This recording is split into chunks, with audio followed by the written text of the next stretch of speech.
26-এ এই রক্তের বদলা হবে, সুদ সহ বাংলা উসুল করবে। ভারতীয় জনতা পার্টি সরকার আসার পরে 24 ঘন্টার মধ্যে ব্যবস্থা হবে।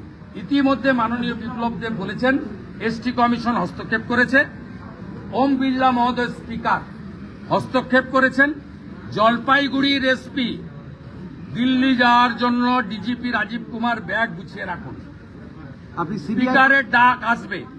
যিনি কমপ্লেন করেছেন আমাদের মন্ডল প্রেসিডেন্ট, তিনি কলকাতা বেরিয়ে যাচ্ছেন।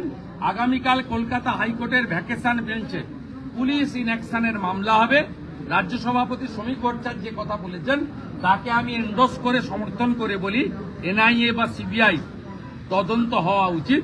যারা ঘটিয়েছে, কোচবিহারে যারা ঘটিয়েছিল, সেম ক্যাটাগরির লোকরা এখানে ঘটিয়েছে এবং এরা বাংলাদেশের জামাত এবং আনসারুল বাংলার সঙ্গে এদের লিঙ্ক আছে কিনা খুঁজে দেখতে হবে ইন্ডিপেন্ডেন্ট সেন্ট্রাল এজেন্সি।